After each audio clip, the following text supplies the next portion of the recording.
together would have been really important for the Blaze last night. And we seemed to reckon, don't be confused by the two teams in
becomes 58 for 4.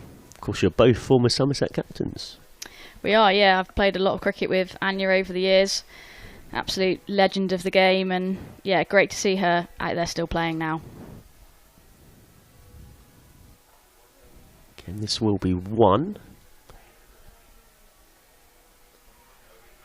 And seeing Anya Shrubsole still out there, you know, performing at the high level that she is, without needing to emphasise the point, but well into her 30s, of course, it's really important, and it's great on so many levels. It's the same with how long you saw Catherine Sciver-Brunt extend her career and keep playing.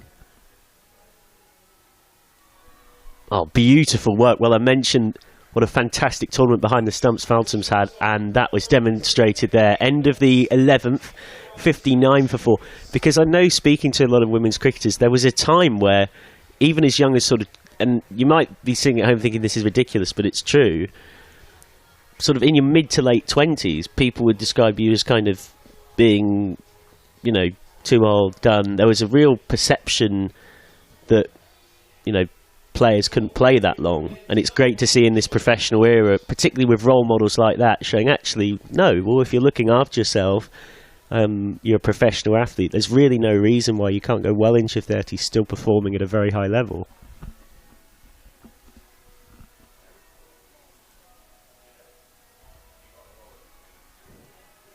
Now Adams on spin, still the threat, but Adams replacing Dean.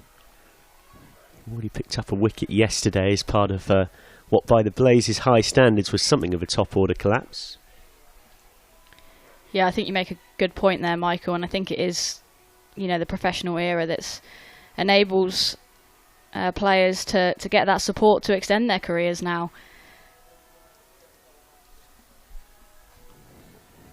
Worked away, but that's straight at short mid-wicket. Well, we were there wondering whether the weight of a day might change the momentum of this game. So far, you would have to say the answer seems to be no. Yeah, Blaze just continuing to hit fielders here. There is plenty of space out there. That offside is pretty packed. But yeah, Kelly just keeps hitting the fieldings, which is always frustrating as a batter. Shorter and again picks out cover point. That is the kind of classic thing where the naff chat on the village green is it's just the two of us in this game. Once it's gone there twice in a row. Charlie Deeney's had quite the 12 months or so when you think of that stunning series in the West Indies at the back end of last year. Adams on now. And again, spin is keeping a really tight grip. It's been mainly dots and singles, really. Blaze aren't getting away at all. Yeah, the spinners for Vipers have been really tight. Lindsay Smith setting the tone in the power play as well has been instrumental for them throughout this competition. Down the ground once more. The game will only be one. You can always get a sense of the momentum of a contest. End of the 12th, 61 for 4. Lovely tight over from Adams, concedes just free from the noise out there, and from the bits that we can hear that aren't the gorgeous church bells. There's plenty of chat from the Vipers, and why wouldn't there be? Yeah, I mean, it's probably quite nice turning up and knowing that you've only got a bowl. I mean, T20 is a quick game anyway, but it's probably quite nice turning up knowing that you've already bowled nearly half your overs. And it is going to be Lindsay Smith, I think, just talking about how crucial she's been for the Vipers. Obviously made the move down from Northern Diamonds.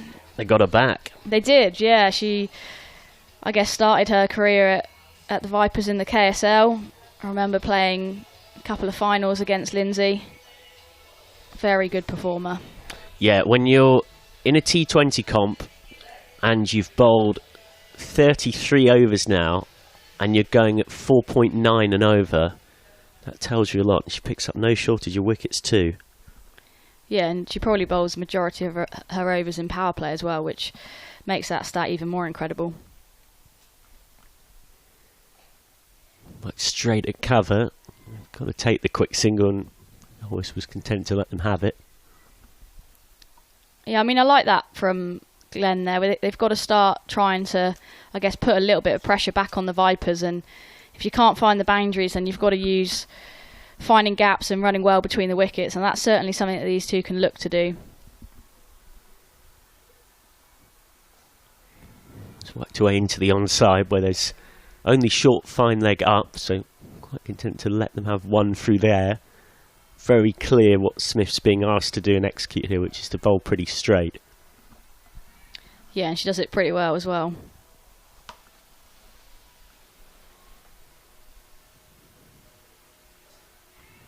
Straight to Smith, who fields well off her own bowling. Typically tight set from her here, just 3 balls left of it. 2 for 31 yesterday, which sounds pretty good, but as I sort of joked on commentary at the time, by her standards is very expensive. That's a nice shot inside out, just trying to get it into the gap. Sort of extra cover. It's a big chase coming around from long off, but a good chase as well. Tiny bit of fielding to keep it to 1. Yeah, you say expensive, but I think there was a lot of runs scored. Oh, well, it's in very that eliminator game. So she actually was probably pretty tidy, considering some of the others' figures and runs that they went for. Tried a quick single, and the sort of vibe from Smith with the way she threw her head back there was she thought maybe a direct hit was out there. So it is 4 singles from the over.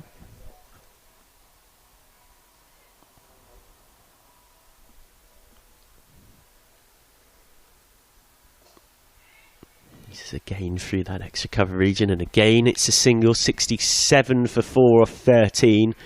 You can insert all the puns you want about the Vipers sort of tightening their grip, venom, etc, etc. Right now it is all going their way. 67 for 4 off 13. Yeah, great start by Vipers. Just bowled a lot of dot balls, and that's putting Blaze under pressure. Blaze not lost a wicket yet today, but these two, it'll be interesting to see when they sort of put their foot down and hit the accelerator. They haven't actually been that aggressive yet, have they?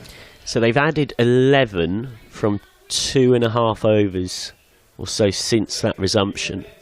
So there's been a period of cautious accumulation. Yeah, I think what is interesting though is, and I think if you were Blaze and you are Glenn and Kelly in the middle, I think you're looking that Smith and Shrubsole have already bowled out, so what's to come? Dean back on, and this is met with a raw aggressive blow down the ground, and a blow that brings the end of the dangerous Sarah Glenn. Well, we were just discussing when the Blaze might decide they've got to go through the gears. Sarah Glennon had enough of working the singles, but has to perish. Charlie Dean gets the breakthrough, 67 for 5. Yeah, I don't want to say that was inevitable, but you know, Blaze have to take the aggression option at some point. I mean, Glennie hit that pretty well, but unfortunately could only find long off, and it's well hailed from Freya Kemp. She made a mistake yesterday, but she makes no mistake under that high ball, and yeah, great start by the Vipers. Yeah, and that is a valuable one because she's been in great form with the bat, Sarah Glenn. She hit a joint highest T20 score of her career last Sunday with a quick-fire 43 not out of 29 against the Sunrisers. But in comes someone who has been, you'd probably say, more destructive with the ball this season in the Blaze story, but certainly has the capacity to be destructive with the bat in Nadine de Klerk. Yeah, I think she's been a superb signing for the Blaze. Not a massive name, but she's come in and she's done a fantastic job, like you say, Michael, with the ball, and she's a very handy batter as well. Hits in not unusual areas, but does like to favour that extra cover region. I know when Western Storm played against her, we were certainly thinking about how can we shut off that area of the ground. De Klerk, he has 69 runs in this competition this season, has been out 3 times at a strike rate of 118. It kind of goes back to what you're saying about the Smith figures before. We are seeing statistics start to evolve to more of a point of factoring in the wider game. Mr. Clark gets off the mark with a clever push and run. You know, 7 and over in one game is brilliant. 7 and over in another game is, politely put, not so good.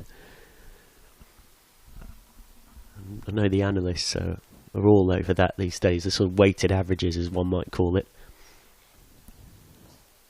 Flicked away by Kelly, who's been very circumspect for her 10 off 21. Albeit in her defence, it would be very easy to watch and think, you know, T20 game, but that was built a little bit last night and then today in very tough circumstances against some very good Vipers bowling.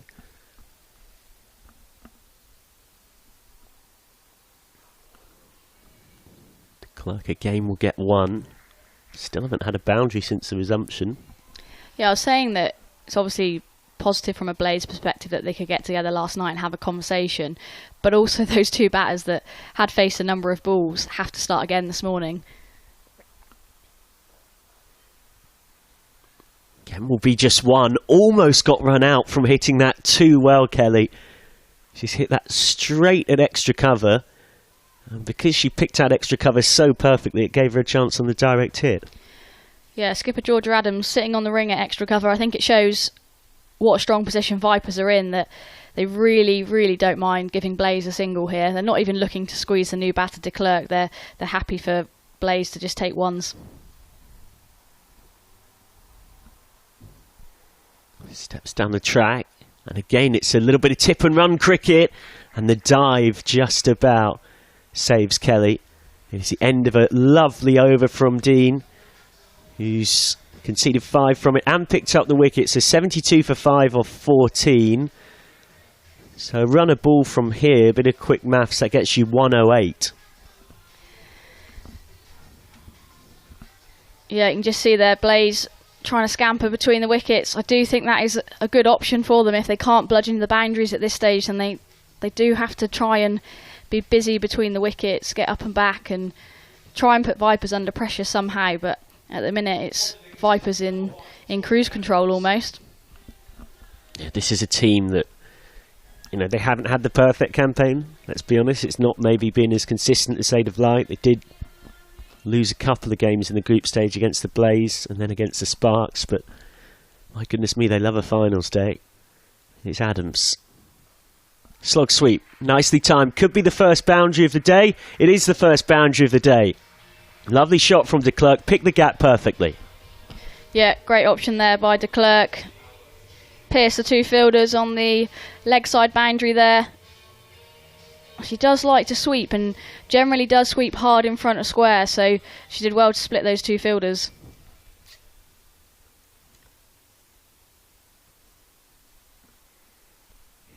That one just seemed to get a little bit of extra bounce. It had de Klerk sort of feeling for it.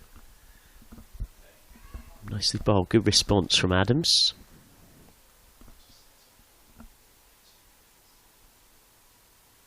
Rocks back deep in her crease, and it's a almost baseball style shot down to long on for 1 from de Klerk. Intent on trying to steadily up the ante.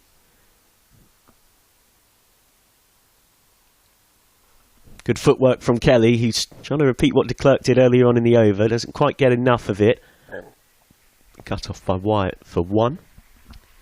Yeah, good intent there by Kelly, and I think we need to see, well, we need to, and Blaze certainly need to see a little bit more intent from her. There's a lot of space on that leg side. Short, not the best delivery. That's a deep backward square for 1. 79 for 5, so just trying to set up this charge for the last 5, Blaze. Maybe if they can have a big last 5, they could be looking at 120. Get around that runner ball region. Adams drops it short, hit hard out there towards Wyatt. Kelly has 13. End of the over, the best over they've had since the resumption, although it's not necessarily saying as much as the Blaze would want it to. 80 for 5 of 15.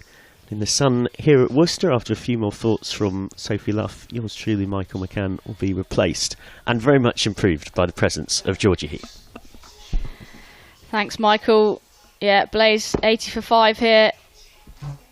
I think we're going to see Georgia Elwys into the attack. Really interested to see what bowling options Vipers use in these last 5 overs. Elwys has still got 3 overs to bowl. She could potentially bowl the 16th, 18th and 20th, and then they could use Adams and Dean to bowl their last overs as well. Whether they'll use Mary Taylor, I'm unsure, but they have her up her sleeve. Welcome, Georgie. Good morning to you. Glorious day. We've gone for the shorts today. Braving it. I wasn't sure whether that was because I thought maybe my legs dry faster than my trousers did yesterday, but absolutely, yeah. Glorious day back in Worcester. Feels like we never left last night, doesn't it? Yeah, it's sort of a strange feeling, isn't it? Elwys to continue with her second. It's a nice looking shot. It's good work out there. Is it Boucher out on the boundary? Yeah, I think that's Boucher out there. Very good there. Stopped them coming back for 2 as well, so great work out at long on. Well, last time I saw Maya Boucher out in that position yesterday, she was barefoot and covered with a towel over her head, but she was smiling. Nice and full from Elwys, and Boucher's getting a bit of a runaround today. Lucky she's not barefoot and covered in a towel. So we're into the final 5 overs. What would you say Blaze would be looking to try and post to give themselves a chance? Well, I think they need to post at least 120, which would obviously be runnable for the Vipers to chase. I guess they do have that bowling attack that has put them in such a strong position in both competitions so far this year. The Blaze, I think if they can get one of Boucher or Wyatt very early, they'll feel pretty confident. But they're a very good-looking team, the Vipers. They know how to win, don't they? Absolutely. That's going to race away. Yeah, good work, obviously, by the ground staff here. And it's still a quick outfield, and that's wide and gone for 4. I hear they were out here until 11 o'clock last night, mopping up, and then back out at 6 today. Someone was staying in the Premier Inn and spotted them. So really good work. Shout out to all the ground staff here at Worcester for making today happen.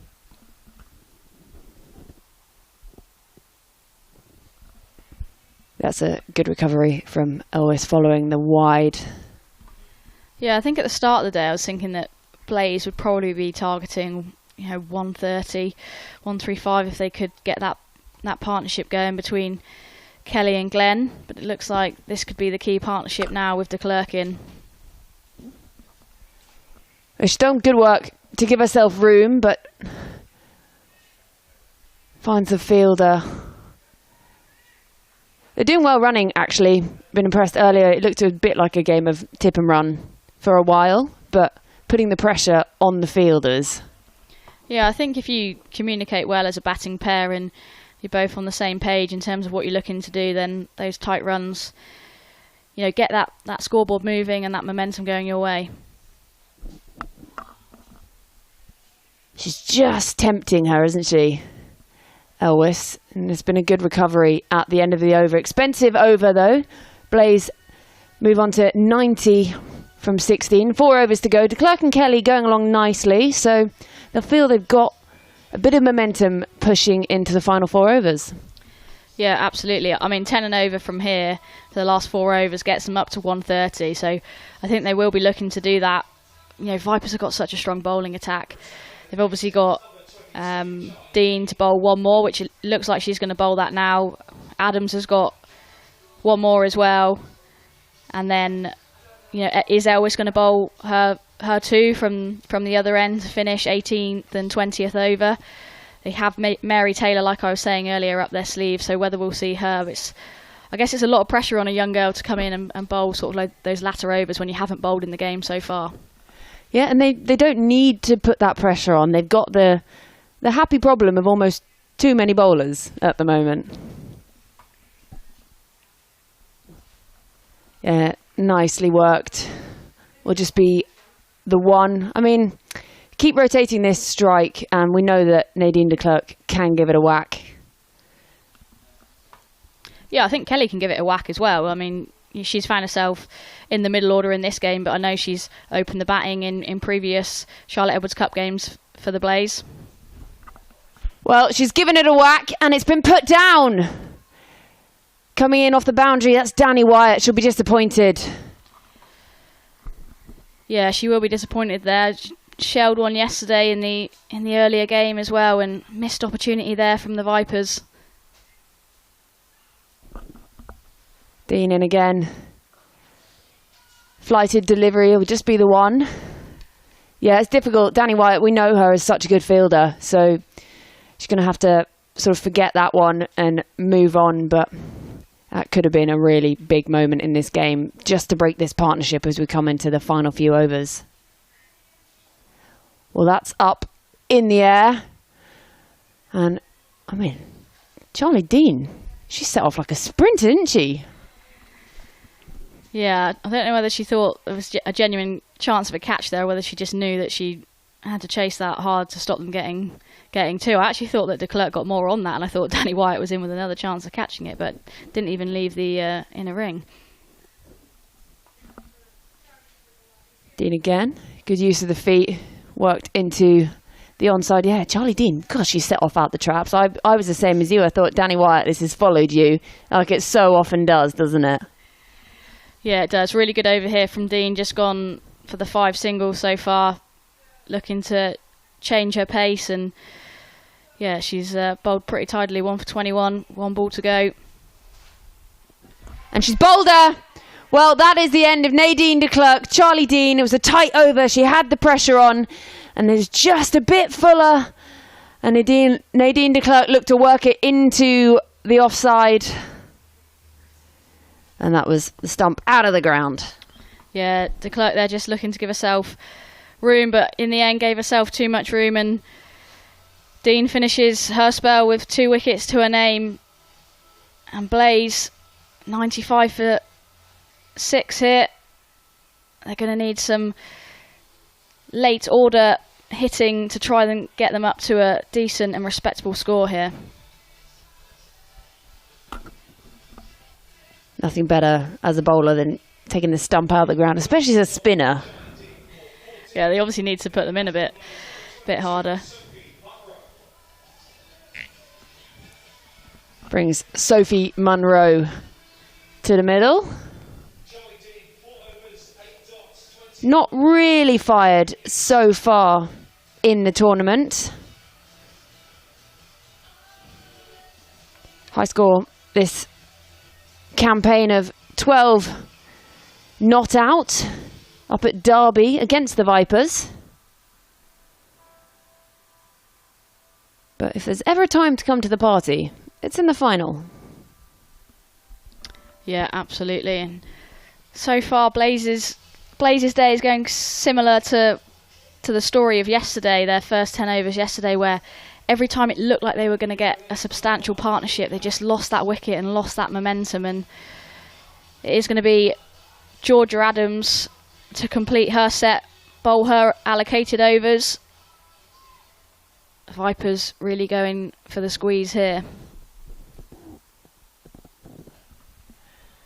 I think it's a good decision by Adams. Oh, they're going to push back for 2. They're going to have to be quick here. Yeah, good work. And they make it back safely. It's a good decision, Adams, to bring herself on. She's bowling tightly at the moment. Gone for just 16. So they're going to be thinking about just keeping that scoreboard pressure on. They have to be quick again. Chance of a run out. Well, they're taking them, aren't they?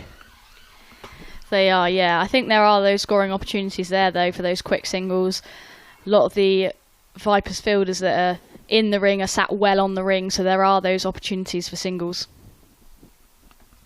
Yeah, just get that squeeze on at the end. It's not necessarily about taking the wickets, just keep the run rate down. They're only at 98 in the 18th over, and these, obviously Kelly will be considered, she's the one you want on strike at the moment. Not necessarily 2 big hitters out there. So just keep the pressure on. And she's bowled her. She's gone. That's another wicket. Georgia Adams picks up her second. And Munro, she goes for a golden duck.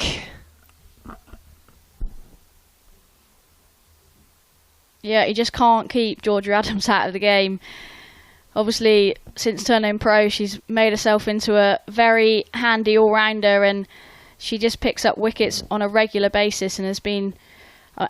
she's skipper of the Vipers, so she's a crucial cog anyway, but the ability that she's got with the ball to pick up crucial wickets is, well, it's just a bonus to the Vipers, isn't it? Yeah, and I guess with a wicket comes a dot ball as well. But that's really good bit of bowling from Georgia Adams. You say, since she went pro, she really has become that sort of genuine all-rounder. She's got the golden arm, hasn't she? She makes stuff happen. She does, yeah. And Munro is playing across that one as we see Lucy Hyam come to the middle. And I like Vipers' approach this morning. They've been really aggressive. They've used their best bowlers early. They want to stem this Blaze, setting this total as quickly as possible. And Elwes is probably going to bowl one more over. I presume we are going to see Mary Taylor bowling over as well to finish the innings. But I like how attacking Vipers have been so far this morning. And that's Lucy Hyam off the mark with a first delivery. Well, she's batted once in the tournament so far, Lucy Hyam, and was not out. So it's her high score of the tournament.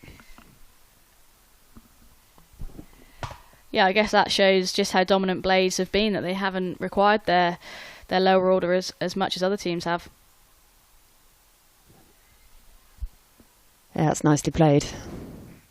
And they're just going to scamper through for the one, and that brings up the 100 for the Blaze. So 17.5 overs gone, and the 100 comes up 100 for 7. Still 2 and a bit overs to go. They could push that run rate up. As Hyam swings it into the onside, but fielded on the bounce. I thought for a moment the fielder might be in the game. And that's the end of the 18th over. Blaze 101 for 7. Yeah, it is a big boundary on one side here, and I really think the boundary that they've set here at New Road is brilliant for the women's game. I think it's a little bit shorter over the far side, so boundaries are easier to come by. But I love seeing a slightly bigger boundary, the skill and art of trying to get up and back for twos and hitting that space. And we saw a lot of that in the eliminator game, in that high-scoring eliminator game yesterday. Yeah, so I did a Rachel Hayhoe Flint game here a few weeks ago, much colder day, and they were using the furthest pitch from us. And honestly, I think I could have hit a 6. Yeah, we've had some particularly short boundaries this year, actually, and yeah, I think the women's game has moved on from, I understand that sometimes you will be playing over one side and you can't really control the boundary size on that occasion, but there have been times where I do think the boundaries have been just too short. We've got girls that can clear the ropes quite comfortably now. They don't need to be in too far. Well, we saw Deandra Dottin doing what she does best yesterday. It was fetched from the trees. Georgia Elwes to continue. It's full and fairly wide. Just finds the bottom edge. Doing well scampering through for the ones, but you do want to get Kelly on strike, and that's what they've managed here. Yeah, Kelly is obviously the recognised batter in this partnership. She's faced 32 deliveries out there, 22 to her name. She can definitely increase that strike rate in these last 2 overs. Just a conversation between bowler and captain. Might be talking about what Georgia Elwes is looking to bowl and potentially the field that's going to reflect that. There's a change in field, so Ella McCacken is jogging backwards towards the deep cover boundary.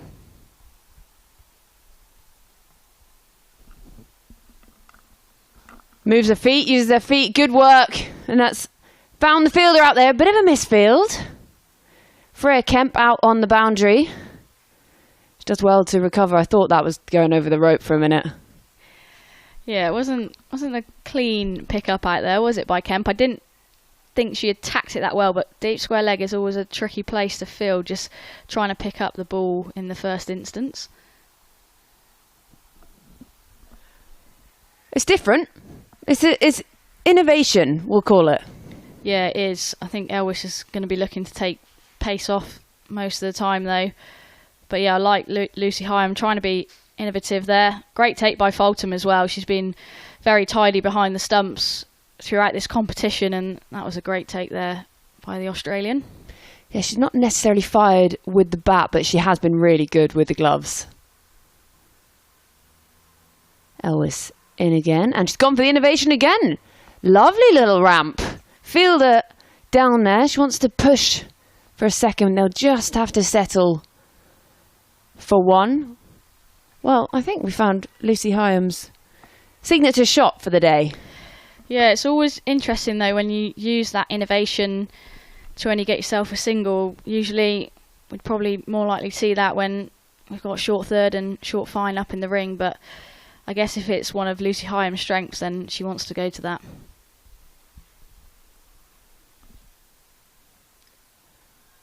It's close, yeah. There it is. There's the signal from umpire Sue Redfern. Just a bit too wide. She did have Marie Kelly fishing for that one a bit. She did, and Sue certainly thought about that decision as well. Took her time to spread her arms out. Ellis in again and gone for that wide one again, and umpire Sue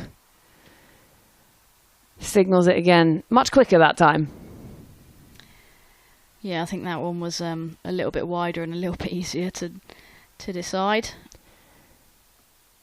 Now, are we going full and straight? Or are we going wide again, Georgia Ellis? Well, it's clubbed into the onside. It will be just the one. And that equals Marie Kelly's highest score for the tournament this year, 24. Scored that against Sparks early on this season. So she's not really fired like we know she can. But maybe we'll see her bowling left arm, right arm again later. We'll have an ambidextrous bowler.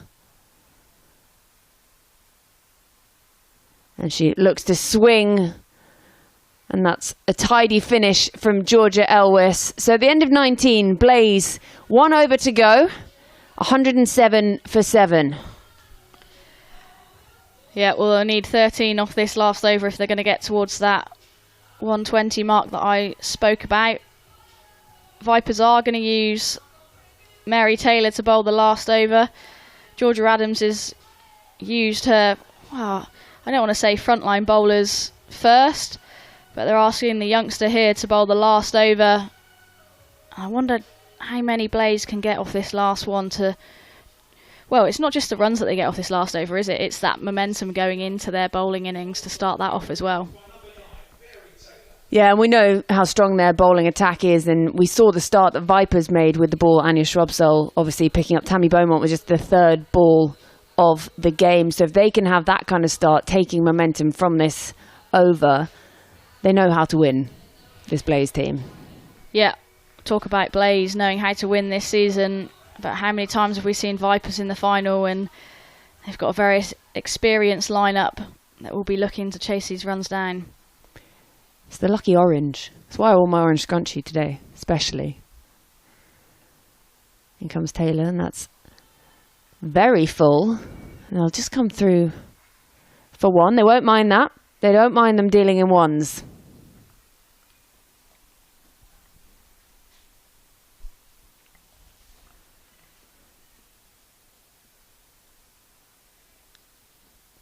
As Taylor turns at the top of her mark again.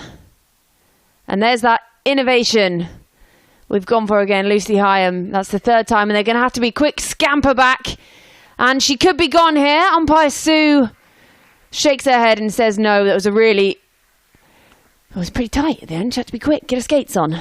Yeah, it was tight, but good dive in the end by Lucy Hyam. She's just going to sort herself out, redress herself maybe. Just sorting her pads out.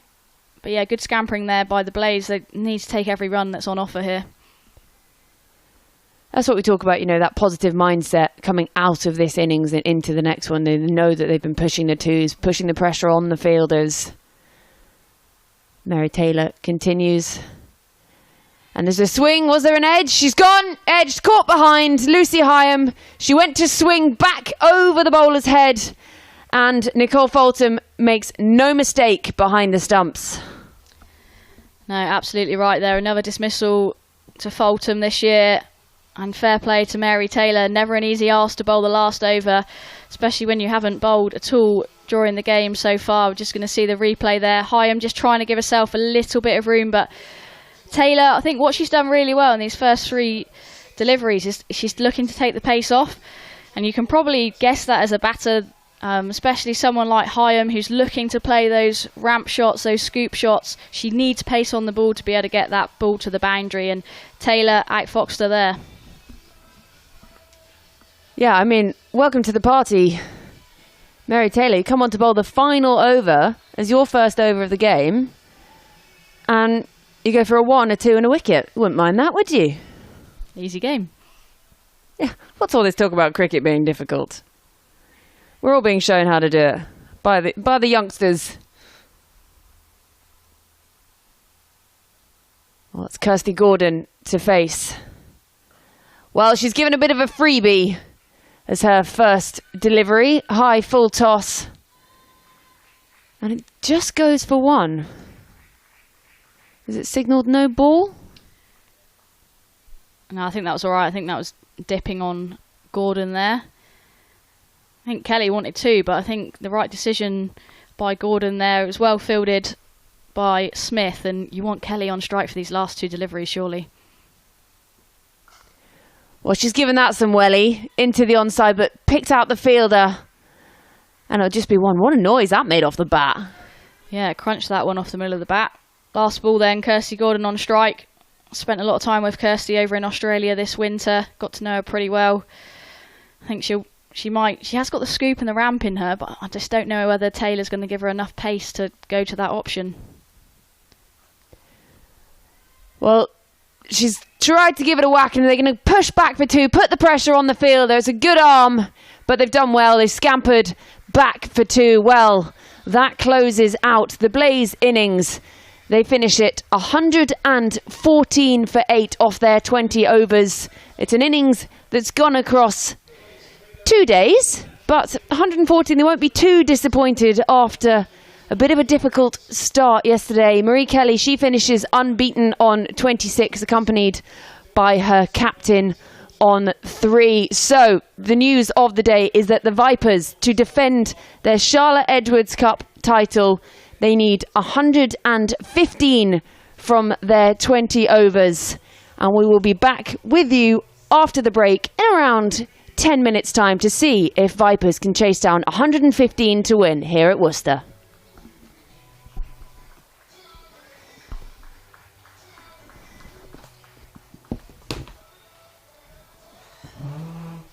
Perspired a little during that. That was fun. I've not done comms with you before. That was good. Oh, I need some coffee. That's what I need.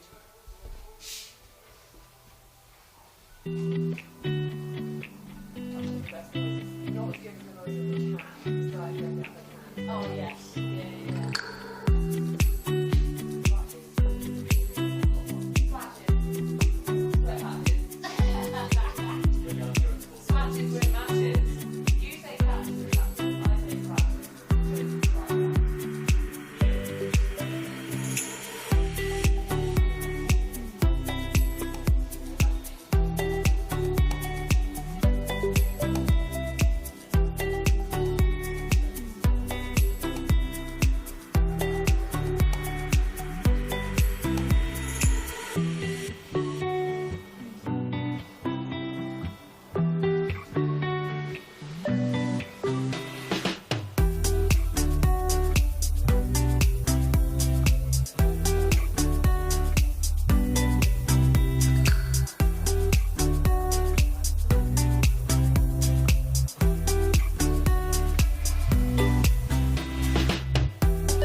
He's not right, that's great. Yeah. I'm like Sophie Love. Next time someone will turn up using this, I'll just be like.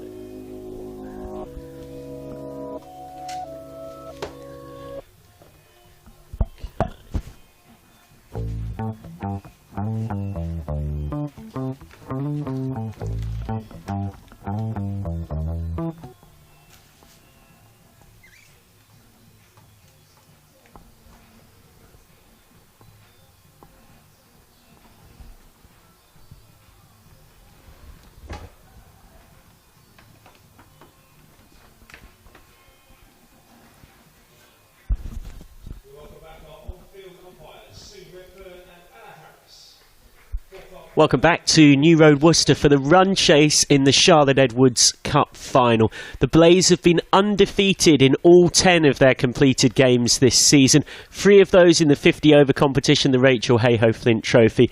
And they had a perfect 7 from 7 in the group stages of the Charlotte Edwards Cup. But my goodness me, that is under threat. 115 to win for the Vipers, the defending champions, a team so used to being at the sharp end of competitions and coming through to win them. They are chasing their 4th trophy in 3 and a bit seasons, their 5th trophy in 8.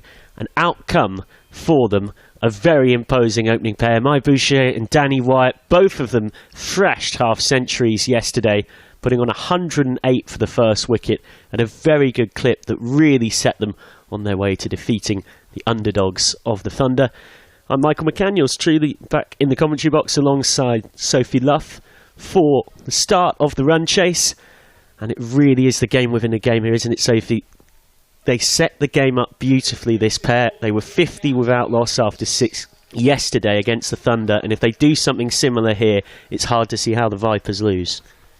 Yeah, they'll be looking to do something similar, but what I will say, Michael, is today is a new day up against a new team and up against a team that, like you say, haven't lost this season.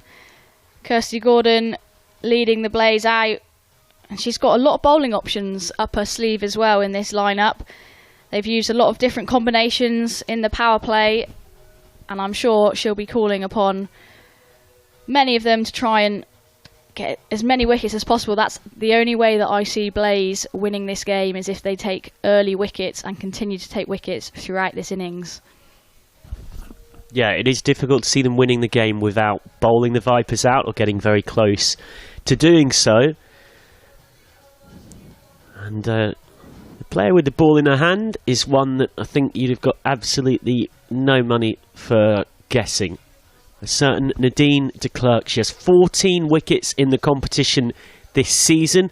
And your Shrubsole's excellence across, well, it's not really finals day now, it's on finals days, has taken her up to 13. Lindsay Smith also has 13, but de Klerk remains, as she started, the top wicket taker in the competition this season. She's already taken this campaign also the best Rachel Hayhoe Flint Trophy figures in the entire history of that competition. 7 for 33 against the Diamonds. I know that was a scorecard that made a heck of a lot of people sit up and take notice, and it will be de Klerk charging in to Maya Boucher, who, for all Danny Wyatt made the highest score of the two, it was actually Boucher who was quicker to her half-century yesterday. She actually talked in an interview with the cricketer in 2020 about wanting to be the next Nat Siver. Well, she's doing a mighty fine job of just being the next Maya Boucher, and she's facing up to de Klerk now, the first ball of the reply.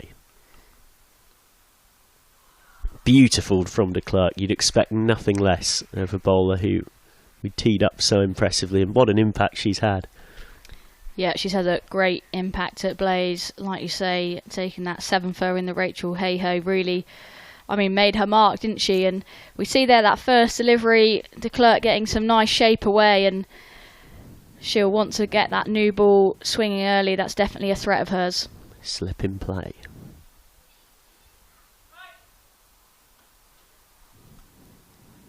Just hanging that one outside the off stump, trying to tempt Boucher in. Yeah, again, some movement there. Not really much carry through to Bryce. She had to take that on the bounce. So I'm not sure whether she's just a little bit too deep. They've obviously got the slip in play, and they'll want slip to be able to take those opportunities if they do come. Little slow ball took the pace off that one to Clerk. And it chopped down to mid-on. Good start here though by Blaze, 3 dots. They're going to have to create some pressure on these Vipers batters, especially Boucher and Wyatt at the top of the order. They played so well yesterday. Steps down the track, Boucher meets this on the half volley, didn't get all of it, but gets just enough to clear the infield. There was a moment there where it looked like it just could be a catching chance for Charlie Dean, but not quite. Yeah, that ball went higher than it did long, and we saw Boucher strike it so well down the ground yesterday. She was really targeting that sight screen, and she was looking to do the same then. Opens her shoulders this time, and it's a flat batted cover drive. Very effective shot. It was a little bit of a half volley from de Klerk, a rare bad ball, but my goodness me, it was put away beautifully by Boucher. First boundary of the reply. Yeah, just a little bit too much whip there from de Klerk, and player of Boucher's quality doesn't miss out on those. The outfield looked like it slowed up a tad, I think, due to the amount of rain that we had yesterday, but still quick enough to get that ball to the rope. Just played away to point. Just wonder whether you saw the pitch yesterday looked very end of the first, 6 without loss, very hard and fast and flat. Whether maybe it's just through being worn out, through having a full T20 game on it, and then this game as well, both on the same track for those interested. Maybe it's just slowed up a touch. It still looks like a decent pitch to bat on. Yeah, I think you'd be keen to get out there and bat on it, and Wyatt and Boucher obviously went really well on it yesterday, so I'm sure they were desperate to get back out there and get this Vipers chase underway, and a pretty solid start in that first over for them. Reminder, of course, as well, that this is a head-to-head that traditionally has always been pretty one-sided. Vipers winning 4 of their 5 Charlotte Edwards Cup games against the Blaze and all the Loughborough Lightning as it was. Until this season, of course, when the Blaze won by 5 wickets with a couple of balls to spare when they met at Derby back on the 29th of May. Vipers were 118 all out that day with 3 balls to spare. Adams top scoring with 31. De Klerk, Bryce and Munro all took 2 wickets each, and then Blaze just about chased it down, led by 49 from Tammy Beaumont. Here's Grace Ballinger with her whippy, dangerous left armers. Does get a lot of swing, but starts that one in the wrong place, so a little freebie. Yeah, Gordon choosing to go to 2 seamers that can generate that swing. Obviously de Klerk bowling the first one, and Grace Ballinger will have bowled a lot of her overs in power play to make sure that she maximises that new ball and can get it swinging early on.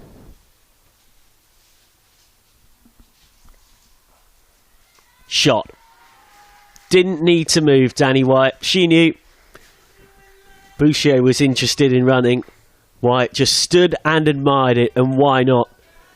That is the shot of a batter in form. That is the shot of a batter who smoked 76 off 50 yesterday and has nailed their first ball to the fence today. Yeah, such a strong area there by Danny Wyatt. She loves to access that part of the ground. Nice response from Ballinger. Might be a successful one. Gets the consolation of the dot. And one thing I was going to ask you about Ballinger, Sophie, is a batter yourself of some distinction. Her run-up, is it a little bit kind of off-putting? You know, it's just keep a real close eye on it. It's a really buccaneering, energetic run-up, but it's quite unorthodox. Yeah, you're absolutely right. It is pretty unorthodox, as Grace is going to show us right now. It's just guided away. I think she meant that, Wyatt. And again, she doesn't move. She knew. So this is imposing signs early on. Worrying signs if you're a Blaze supporter. 2 of Danny Wyatt's first 3 balls have been timed gorgeously to the boundary for 4. Yeah, I can see what Ballinger's trying to do. She's trying to shape the ball back into Wyatt, but just starting it a little bit too wide and just not enough movement there. And I mean, off stump is width to Wyatt, so she's definitely going to put her hands through anything outside off, that's for sure. Response from Ballinger's to go back of a length. Interesting, her coach Chris Guest said over the winter that she's been looking to add a yard of pace, and there's a feeling that she'll be a real handful with that winter of hard work, and that they're expecting more from her this season. The consensus is from various sources across various teams that she has got significantly quicker, Ballinger, and that's really helped her development.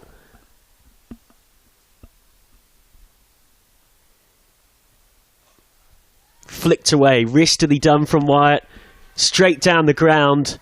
My goodness me, does she look in some touch. A third four in the over for Danny Wyatt, and this is possibly the pick of the bunch. Yeah, glorious shot there from Wyatt. Full win, she's able to put her hands through that, and yeah, Wyatt obviously wants to finish this quickly. We've obviously had a pretty early start here at New Road, and Wyatt probably wants to get back on the road. Yeah, with a trophy in hand to boot as well, and possibly a second player of the match award of, well, it does feel odd calling it finals day now. I think it has to sort of become finals days.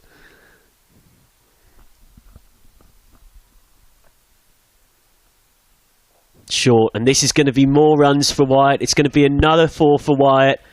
There was nobody behind square on the leg side at all. That was not really the ball for that field from Ballinger, but all credit to Danny Wyatt. Absolutely ruthless. She takes 17 off Ballinger's over, 16 off her bat. And early doors, it is the Vipers who are in cruise control. Yeah, these two have, well, picked up where they left off yesterday. Ballinger changing the field there. She'd got hit back over her head and changed the field, so long on went out and square leg came up into the ring, and that just wasn't the length to bowl to someone of Danny Wyatt's class. Seeing it like a beach ball out there. 16 from just the 6 deliveries in that over. Desperately need something from de Klerk here, the Blaze, to keep this extraordinary season going for them in this competition.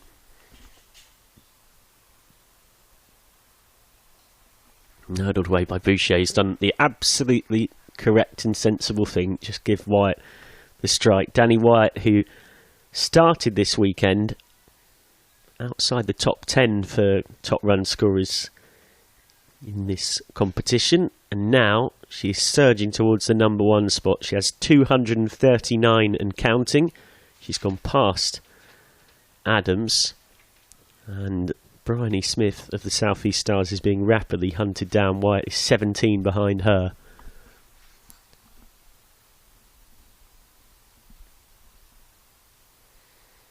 Short, and was onto it so quickly, Wyatt. That is a pull shot that has gone through mid-on, which tells you all you need to know. She has faced 7 balls. She's hit 5 of them to the fence. Yeah, as you can see here, Wyatt picks up the length so quickly.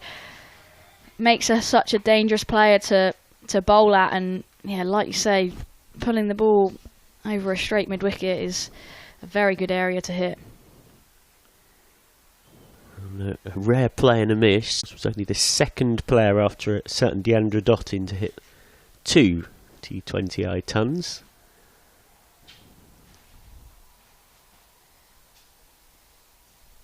Thinking to do for de Klerk. He's adjusting her field, putting out cover point you were referring to in the previous over. That is one of Danny Wyatt's favourite areas to access. So third has come up. The 2 she's got out, a deep backward square leg and deep extra cover that's right in front of our commentary position. Shorter, and again just looks like she has so much time, Wyatt.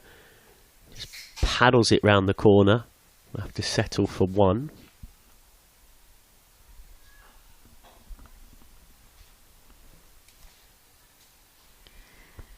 Blaze need a wicket here. They need to break this partnership as quickly as possible. Otherwise, I really fear that the game is going to just run away from them.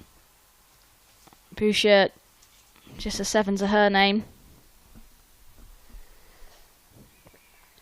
again gets the single, and it's absolutely the right thing for Boucher to initially look to do. Just let Wyatt face as many of these power play deliveries, easy for me to say, as possible. Yeah, they're almost playing a different hand today, these two. Yesterday it was Boucher that sort of got off to a flyer, and Wyatt just enabled herself to get herself going with singles and twos. It's a lovely looking square drive from Wyatt, but they do have that sweep at deep extra cover, who makes the commute round to her left. And that is the end of another successful over of, well, more than steady accumulation for the Vipers, who are 32 without loss after 3, looking to add yet more trophies to their extensive tally. Of course, they won the Rachel Hayhoe Flint Trophy in 2020 and 2021, both of those against the Diamonds, who ended up beating them in the final of that competition last season. And then, of course, once upon a time, KSL champions in the first season of 2016 against the Storm, runners-up in 2017 and 2019 when Storm got their revenge a couple of times. And that sort of underlines the point, doesn't it, Sophie? This group, obviously not all of those players have been with them the whole time, but this is their 8th final in 8 seasons. They're just not intimidated by a stage like this. No, they just know how to go about things, don't they? And obviously Charlotte Edwards has been part of that group right from the start. First as a player in those KSL days, and now obviously leading them in the coaching department.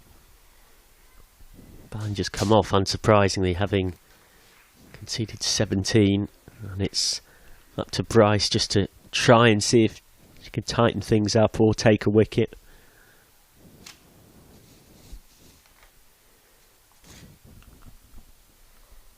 Hit hard down the ground. Well, Wyatt's played some brilliant shots, but that might be the best of the lot from Maya Boucher. The mighty Bouche at her brilliant best. Yep, she did it yesterday and she's doing it again today. Hitting that sight screen movement there for Catherine Bryce, but too full, and Boucher can get her hands through that. There was movement for the umpire as well, who thankfully managed to get out of the way in time, untroubled. I'm surprised Kirsty Gordon has gone to Catherine Bryce. She's obviously a very good bowler in her own right, but I think Boucher wants pace on the ball, and I think she's got a few spin-up options up her sleeve as Gordon, and I'm surprised she didn't bring herself on into the attack, actually.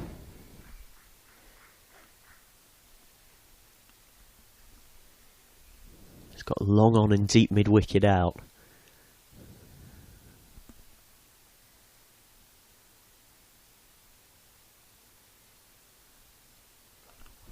Back Boucher, and that's managed to beat the fielder at cover point. That's 4 more.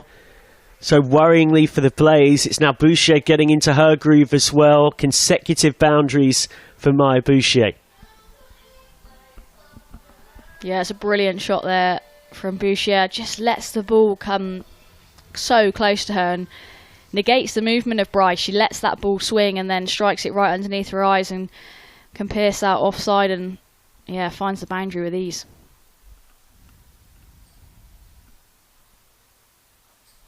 Forced into a more defensive shot that time.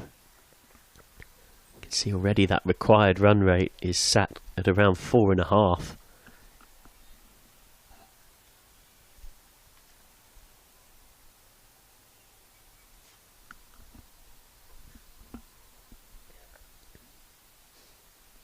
Shorter and deliberately done from Boucher. Knew there was no fielder behind square on the offside. All she needed was a little dab, a little touch, a little graze on it, and she got exactly that. A third 4 in the over, and it really is one-way traffic right now. Yeah, again, just so much skill in that shot from Boucher. Knows the field, knows what Bryce is trying to do, and lets that ball come to her and plays it so late she can just use the pace of Bryce to run it down to that third-man region. Bryce hasn't got a whole heap of pace, but this outfielder's definitely got pace that enables it to get to the rope pretty quickly. Comes down the track this time, Boucher. And what a chance that was for the Blaze to get the breakthrough. Couldn't quite hold on in the covers. Didn't really time it, Boucher, and will feel like she's got a bit of fortune there at the end of the 4th. Heim not able to take the sort of half opportunity that came her way. And at this point, After a few more words from Sophie Love, with the Vipers in complete control of the contest, the defending champions 45 without loss after 4. After Sophie, it will be Georgie Heath. Yeah, missed opportunity there for the Blaze and for Lucy Hyam. I think it was in there at extra cover. A very tough chance diving away. Don't know if you saw closely on the screen there, but she has got a couple of fingers taped together. She certainly did the other day when Western Storm played the Blaze. Obviously carrying a little bit of a knock there, as so many cricketers do these days. And we're going to see Sarah Glenn bowling in the power play here. Vipers 45 without loss. Yeah, I like seeing the introduction of Glenn, a bit of turn. We saw they were using that pace so well, and they had to try and change it up somehow, the Blaze. So they've turned to one of the big guns released by England this weekend to take on her fellow England teammates. Yeah, absolutely. Blaze will need a miracle spell here from Glenn, but she's certainly capable of them, that's for sure. Just very good wicket taker, and yeah, Blaze need her to step up here. Well, she's keeping them quiet from the off. It's a nice start from her, just defended back by Wyatt. Just got to slow this run rate down.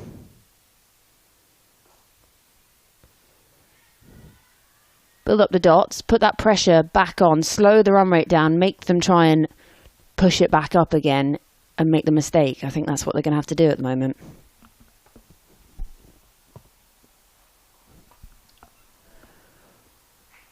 Or Danny Wyatt could just hit it for another boundary.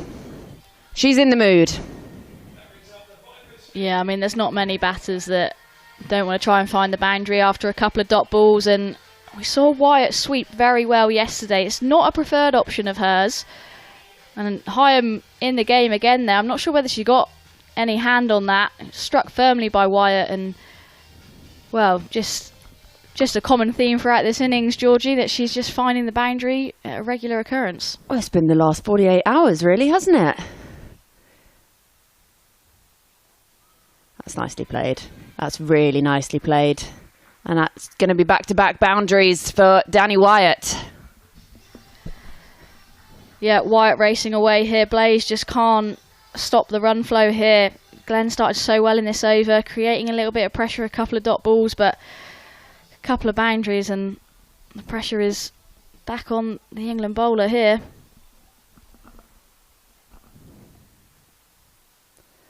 Well, for those watching and listening, even those who are Blaze fans, that's giving a bit more flight. Those who are Blaze fans can't help but watch Danny Wyatt in this kind of form. You know, the English Blaze fans, and think this is just what we want to see ahead of an Ashes summer. And that closes out the fifth over. Vipers 54 without loss. Yeah, I mean, it's great if you're in neutral, isn't it? You just want to continue to see these two batting, especially if you're a Vipers fan. Blaze going to have to pick up a couple of wickets quickly, Georgie. Otherwise, like I said, this game is just going to race away from them. And I think the skipper herself is going to take responsibility here. Looks like it's going to be Kirsty Gordon into the attack.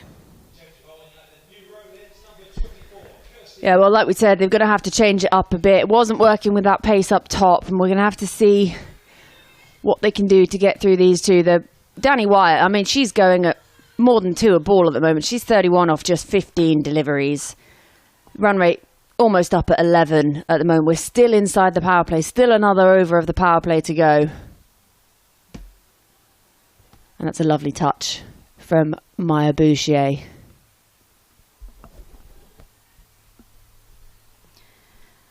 Yeah, again, I'm heaping a lot of praise on these two, but that's what they did so well yesterday. Was, yes, they struck boundaries and put the bad balls away, but it was the bits that they did in between that. They're running between the wickets, the way they were able to rotate strike, just made it so hard for Thunder yesterday, and it's looking pretty tricky out there for Blaze at this moment in time.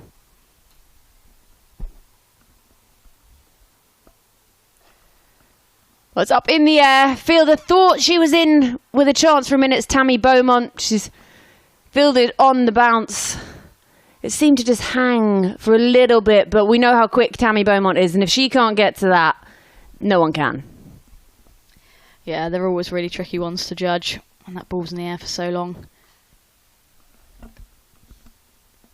See, they don't mind just the ones at the moment. They're rotating the strike, as you were saying, Sophie, so well, these two, but they're also taking advantage and hitting those boundaries. So they're doing both disciplines so well. It's just, I think the Blaze are going to have to come up with something magic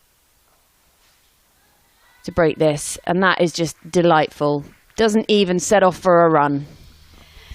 Yeah, we've seen this a couple times from Danny Wyatt this innings, striking the ball so beautifully, so powerfully that, yeah, she knows as soon as she hits that, that's racing away to the fence. There's nothing the fielders can do about that one.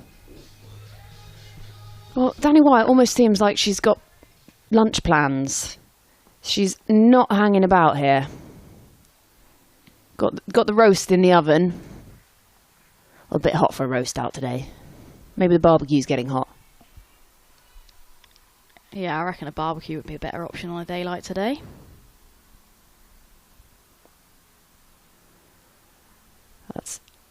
Is that going to be a wide down the leg side? I think she's just got away with one there. And that closes out the power play. End of 6 overs.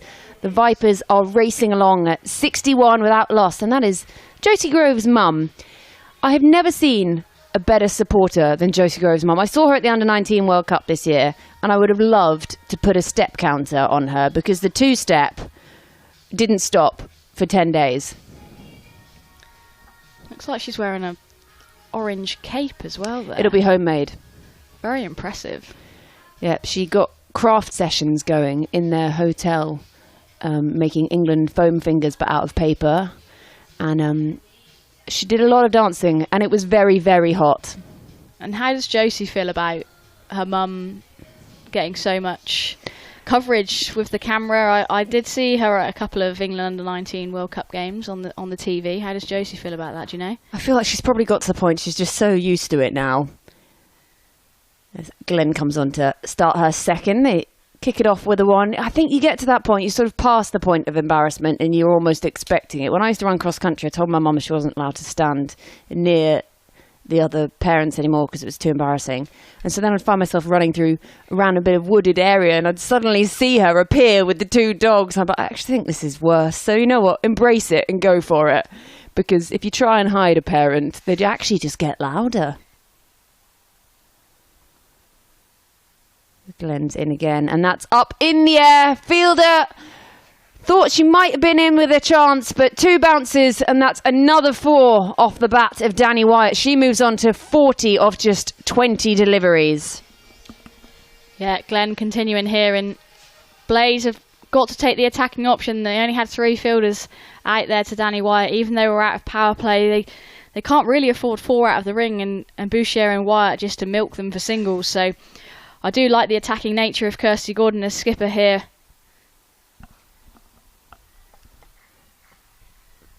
Yeah, they're just going to jog through for 1 there. No need to put themselves under any pressure.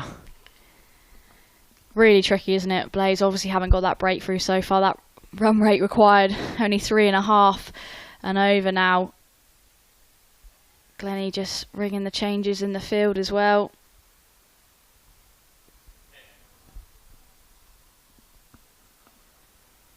Fuller, flighted from Glenn. And that's a very rare dot ball.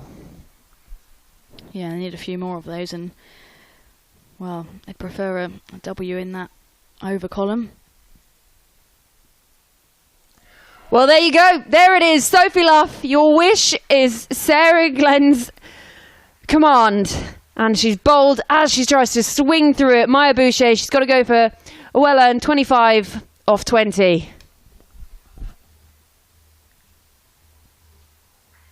Yeah, pretty simple there from Glennie, keeping the stumps in play. You miss, she's going to hit, and that's the end of Boucher. She's gone for a well-played 25. And the new batter to the crease is the very impressive Ella McCacken. Well, they'll be pleased with that one.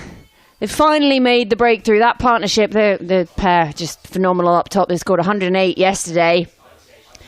But that's just clipped the top of her leg stump. That's got some turn on it. Sarah Glenn, quite often in that England setup, she almost flies under the radar a little bit because we talk so often about Sophie Eccleston as the star spinner. But Sarah Glenn, she can really make things happen. Yeah, absolutely. Glennie is a wicket taker in her own right, and yep, she's got one to her name already. She'll be hoping for a few more, as will all those Blaze fans, in particular Josie Groves' mum, who was probably dancing a little bit more excitedly then when they got the wicket. She's still up on her feet now that we can see from a distance. That's good endurance there as well. Do you think I didn't spot her in the crowd yesterday, but I mean she only had 10 overs of the Blaze innings yesterday to be up and about dancing. Yeah, Sarah Glenn, she's finding her rhythm here. Well, I think yesterday, I don't think it'd be dancing, it would have been swimming, really. End of 7. Vipers 67 for 1. Successful over from Sarah Glenn. Well, the reason for the umbrellas today is the sunshine. Nice to see young kids in watching. I mean, it's been quite a display so far, hasn't it, from Danny Wyatt in particular. But what a time for her to find this form, eh, Luffy? Yeah, great time for Danny Wyatt to step up, really. She's a big game player, isn't she, Wyatt? She'll have played in many finals days before, and she knows what they're all about. And yeah, the way that she's batted, well, this weekend now that we're into day 2 of the finals day, yeah, she's just struck it beautifully from ball 1 and just looks so dominant out there. Gordon comes in for her second, and Wyatt clubs it into the onside. They'll just come through for the 1. Well, 78 yesterday, Danny Wyatt, 42 today. It's not a bad weekend out, is it? No, it's a pretty good return. Ellen McCacken's on strike now. I think Blaze are going to have to really squeeze her. Hopefully a few more fielders come into the ring and they can try and create a few dots, string a few dots together, create some pressure on the new Vipers batter. It's found the edge, and it's fielder in pursuit, and they're going to come back for the second.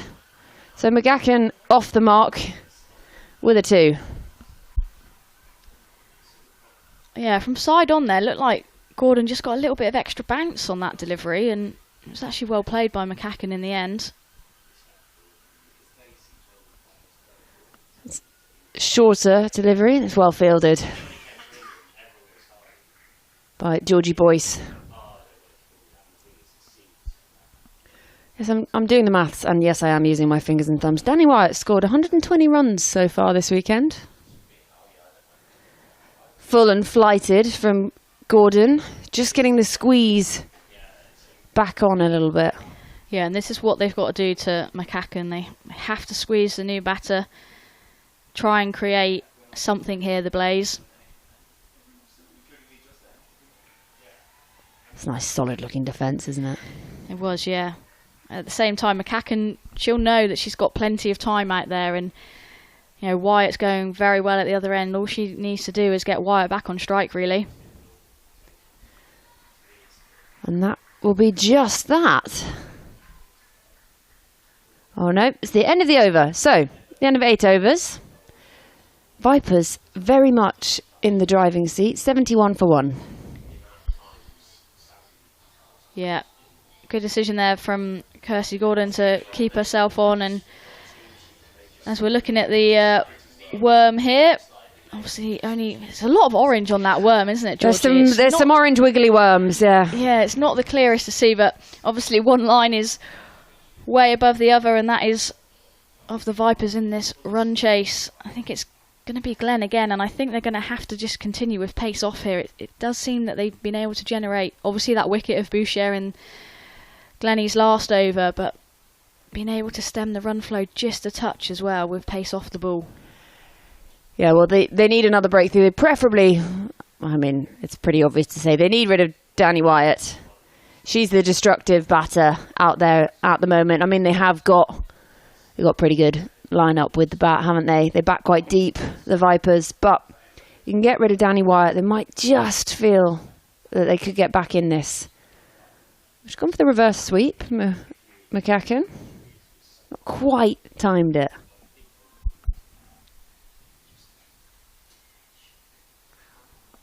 But brings Danny Wyatt back on strike. 42 from 22. It's not a bad day out so far for her. She'll obviously want to be out there and see it through. That target just 115.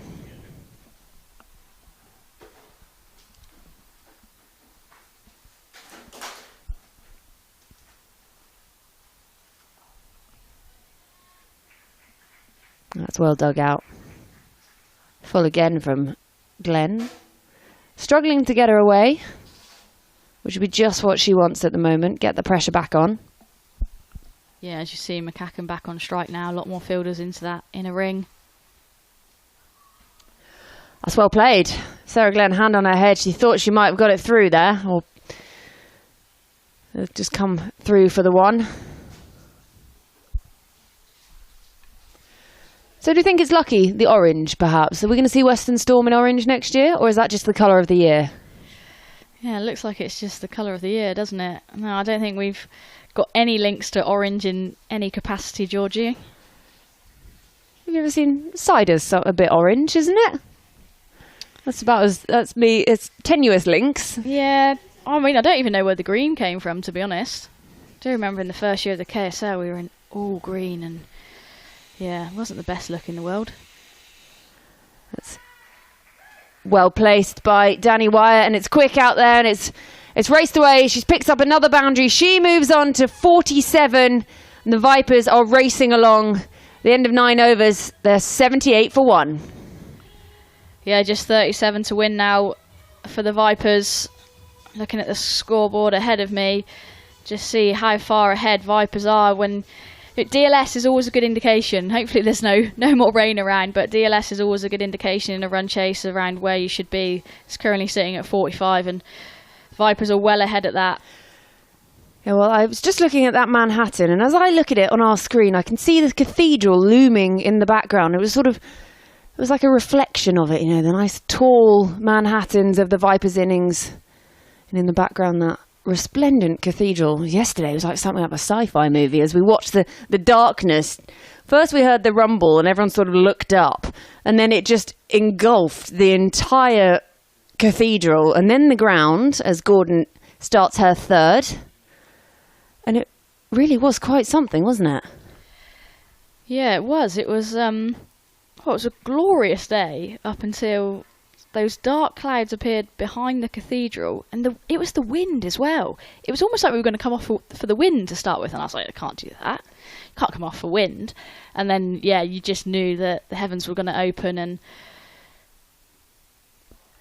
well, that's found the edge. When it's your day, it's your day. Feel that. Good chase.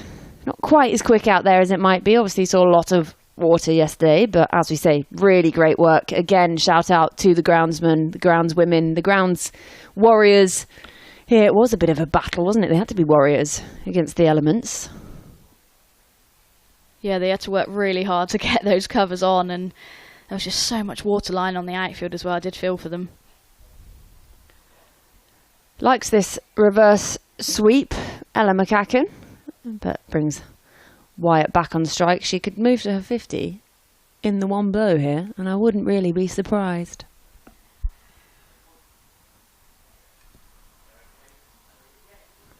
As you can see, umpire Anna Harris. The dynamic duo somewhat, this two, aren't they? The two umpires out there today, Anna Harris and Sue Redfern. Sort of Batman and Robin-esque. And that's up in the air, and it's over the two fielders. Danny Wyatt will pick up 2, and she moves on to 49. Yeah, this is what we saw from Wyatt yesterday. A lot of teams trying to go with square leg up and trying to force her to sweep because it's not a preferred option of hers. She's so strong down the ground, so strong through that cover point region that they need to have square leg up in the ring. And Wyatt's ridden her luck a little bit over square leg there, but gets a couple. Well, she's got lucky again there. I just think she's got some bat on it. And she picks up 1. She moves to She moves on to 50, and that's Danny Wyatt. What a performance from her this weekend, and today she picks up 50 in just 27 deliveries. She's guiding this Vipers team with absolute ease. She's looked phenomenal at all parts, and what a weekend it has been for the Vipers opener.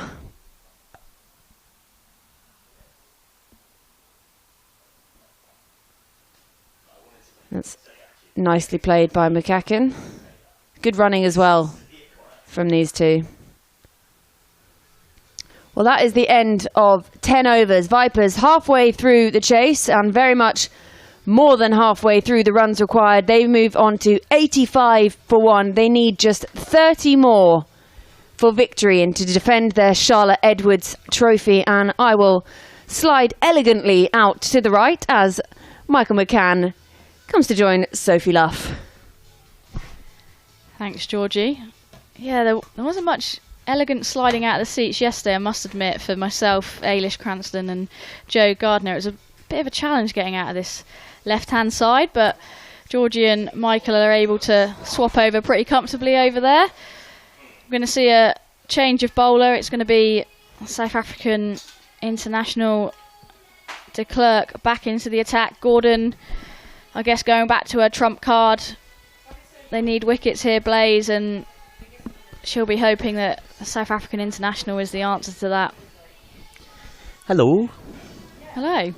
Yeah, turning back to the top wicket taker in the tournament, which it just seems the extremely obvious thing to do. But even for de Klerk, this is extremely tough. Lovely start, though. That's been a massive part of this Blaze story. We do have to put in context as well, regardless of whether they win or lose this final. They've had a heck of a run. You know, they won 8 games in the Charlotte Edwards Cup and the Rachel Hayhoe Flint Trophy put together as Loughborough Lightning across 3 seasons before this campaign. Worked away by McCacken, who will get into double figures, and that is good scamperage. That will get them 2. Yeah, good running by this pair. Yeah, like you say, Michael, really interesting.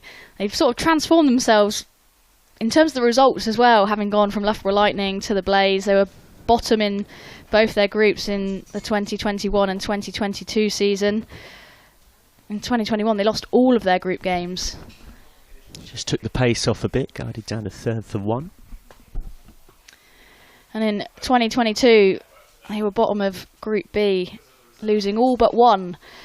So yeah, to come into this final 7 from 7, 4 games as well with bonus point wins to get them to the top of the table.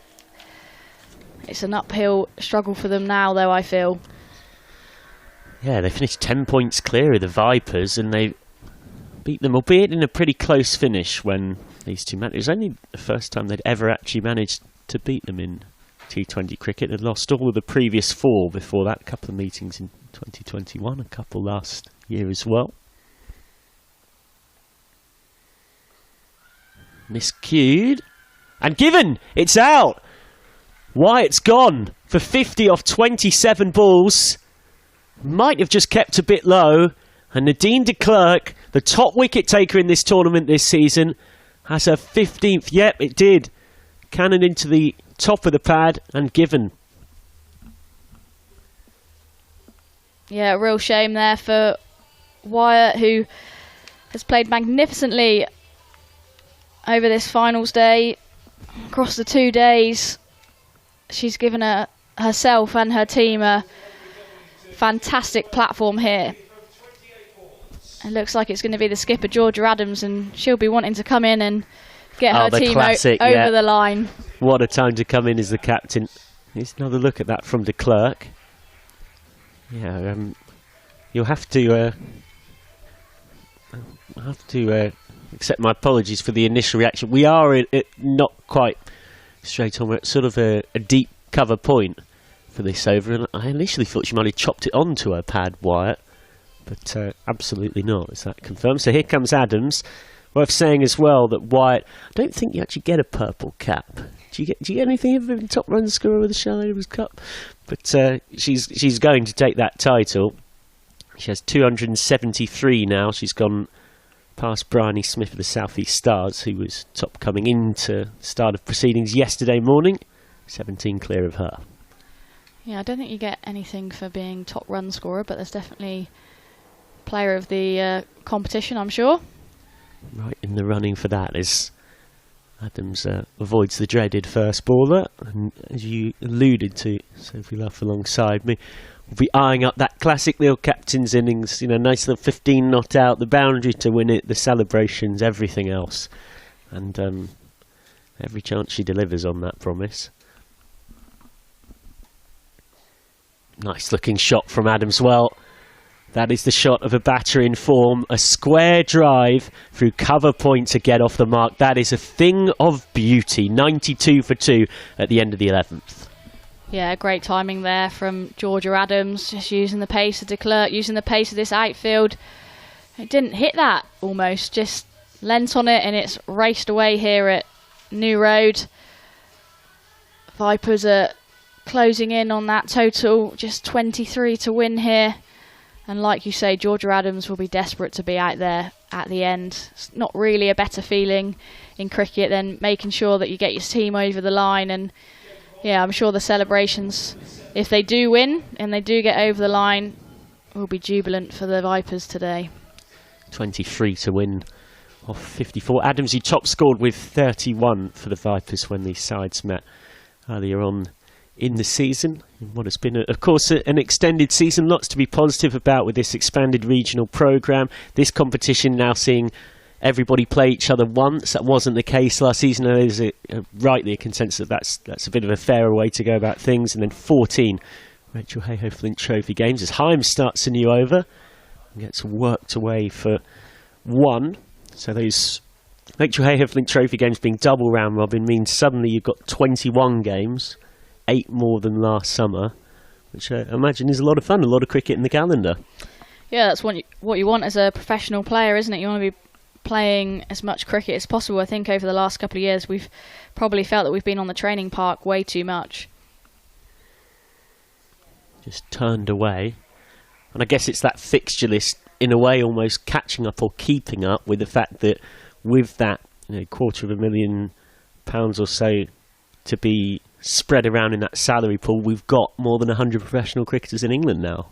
What a thing to say. Yeah, brilliant thing to say, isn't it? The game is, well, it's just rocketed over the last couple of years. Oh, beautifully bowled from Hyam, who gets the breakthrough, lures McCacken in. That is a classic spinner's dismissal. Felton behind the stumps with the fast, hard hands, 94 for 4. Yeah, it'll be interesting to see that again. Just looked like it bounced a little bit more, this one. It was a good take by Sarah Bryce, who actually up until this point hadn't had any dismissals in the competition, which I find remarkable actually for a wicket keeper. You would think that they would be in the game with stumpings and batters looking to use their feet and play expansively. So that did really surprise me. But she did a tidy job there, and that's the end of Ella McCacken. Yeah, McCacken gone for 13. Thank you for gently correcting me for mixing up the wicket keepers in orange. Easy mistake to make. Everyone is wearing orange out there, Michael. Yeah, there was also a brilliant little interaction earlier on, yesterday, which I think Tammy Beaumont will feel like she's got the right side of, as the prodigiously talented youngster Freya Kemp comes out to try and finish the game off with her skipper, where Beaumont was getting a little bit of very, very gentle sort of chat from some Vipers supporters, and she just said with a big smile on her face, the kind of player that was totally at ease and comfortable with a day like this, of course has played in so many big occasions for her country, just said there's only one team in orange and walked off, and everybody had a good laugh. And well, in the battle of the different slight hues of orange, he's been somewhat one-sided so far. So here's Kemp, second youngest England player to hit a half-century in T20I cricket. Not the worst player to bring in when you're trying to get things done in a hurry. Facing up to Hyam. Nicely bowled from Hyam. Wins the moral battle, but not on the scoreboard as such, because Kemp is off the mark. Yeah, tough chance there, but was a chance nonetheless. Freya Kemp has obviously been playing for Vipers in the last few games as just a batter. Managing a back injury, I think it was. Be great to see her back bowling at some point in the near future, I hope. Nice to play with a straight bat from Adams. Yeah, she's a big part of their campaign last season on both fronts, was the top wicket taker of any seamer for them in T20 cricket.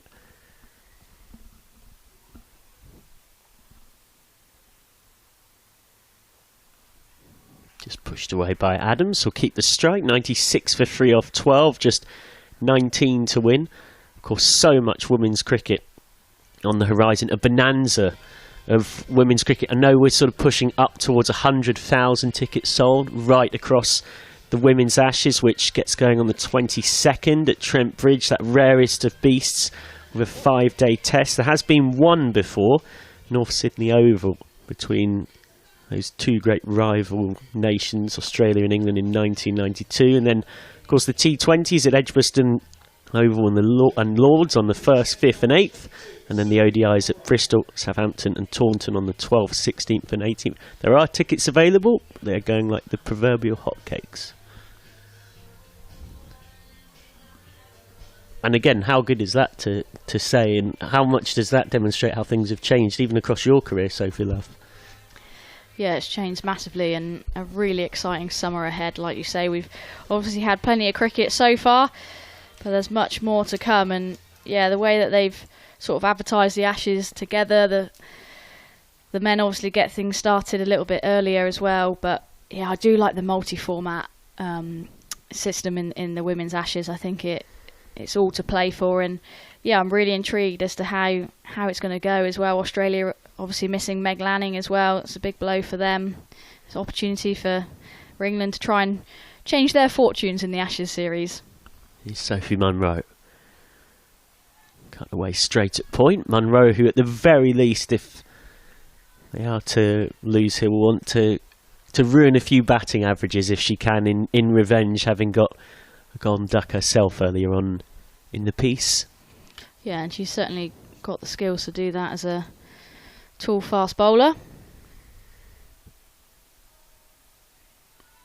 Left alone outside the off stump. Munro, who was first spotted bowling in the Woodhead Hall as a 15-year-old, and Chris Guest said that he saw something of a special talent in her. Again, one of those kind of young players at 21 who's really benefiting from the professional era. Yeah, I mean, it's such a great opportunity for these youngsters to sign professional at such a tender age now, and I guess just gain so much experience of just being out there and playing alongside some brilliant players, playing against brilliant players, but just the infrastructure around the game now, the support staff that these regional teams have got in place. You know, I think we do say as sort of female cricketers we're really lucky and very grateful for the opportunities. But I think, you know, there is an element of hard work that goes in behind the scenes as well. Goes deeper in her crease this time, Adams, just trying to manoeuvre something. Picks out the sweeper at cover to end the run of dots. I think just on the upcoming Ashes series as well, I think the way that the domestic structure is developed now, I genuinely feel like, even though there's those England centrally contracted players, I do feel like if you have, you know, good campaigns and put in performances at regional domestic level, you will get recognised by England. And I think it will be really interesting to see their squads, both at the Test match and white ball games, you know, who they do put in the mix. You know, I don't think they will just stick with those England centrally contracted players now. I think if you are performing domestically, then there'll be opportunities there, which is really exciting to see those girls step up.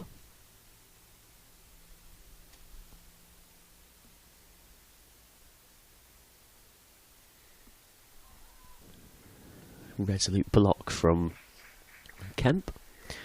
Yeah, and I guess that's where you'd hope all those new professional contracts, again having 21 regional games across the two formats at the group stages, not including the final stage, it just gives so much more, a wider scope of opportunity for different players to put their hands up and say, actually, I've got to be in the mix here.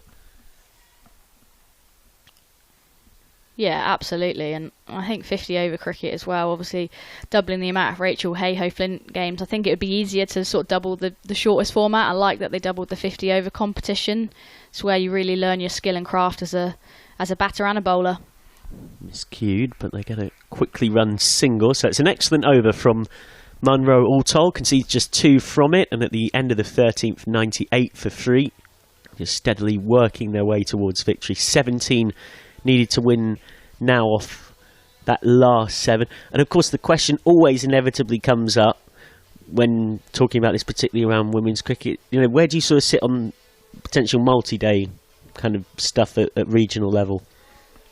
I think it's just where it would come into the schedule for me and how much appetite there is from players. I think players of my sort of era would be, really keen for it. I don't know really. I haven't really asked any of the younger players in the dressing room. It would be interesting to see their view on multi-day cricket, I guess. And I know they tried to do some north v south games at the very start of the year, sort of washed out because of the poor weather. But yeah, I think it would be interesting to see the appetite from the younger players on the circuit, because a lot of them these days, they're brought up on white ball cricket, T20. The formats are getting shorter and shorter, really, in the way that the game's developed. Yeah, it's sort of a summer that oscillates between 50 over cricket and T20, of course, with 100 in August as well. Is Hyam starting her second. Kemp with the block.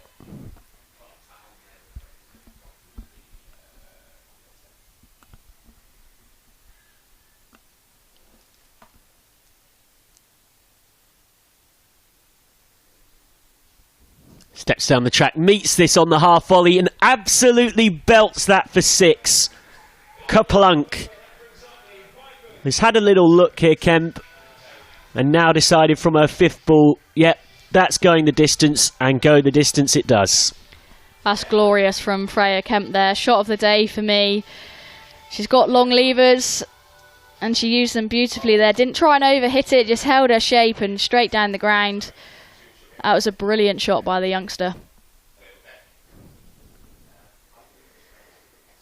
Full toss smashed away. This could be another boundary. It is another boundary. They're finishing this in a hurry. It's down to single digits in terms of runs needed. Yeah, Kemp not hanging around, and no surprise with that delivery. It got what it deserved, unfortunately. Just over pitching there. Lucy Hyam, full toss, and Kemp didn't miss out. I'm just having a little chat with Gordon. How frustrating will this be for the Blaze? They've only been beaten by the rain up to this point this season. Straight at cover. And yet their first defeat will come in the game that matters most. Yeah, it's tough, isn't it, when you come into a final unbeaten all season, but it counts for nothing. This is the game that matters. Short cut away. That will be one more, so they are within one hit now. Yeah, the East Midlands region has reached a finals day before, but just to give you some context as to what a big achievement this has been from the Blaze, that was back in 2018. Loughborough Lightning in the old KSL days, they lost the final against the Surrey Stars. Yeah, I remember that final actually. I think Lizelle Lee got 100 for Surrey Stars. We unfortunately lost to Surrey in the semi-final that day. Wasn't to be our year, Western Storm. Yeah, I didn't want to remind you. Single, just working their way towards victory.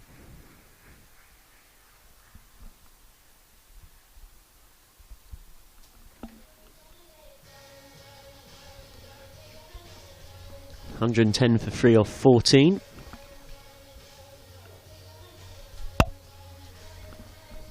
So on the verge of just dotting the I's and crossing the T's in terms of admin at this point. The Southern Vipers, powered by another 50 from Danny White, another big partnership from Bouchier and Wyatt. The two biggest partnerships that the Vipers have had across their 9 games in this competition this season have been the 2 opening stands this weekend. That really is delivering when you need it most. And really, I think when we look back on this, without meaning to simplify the 2 games down too much, that will be seen as pivotal.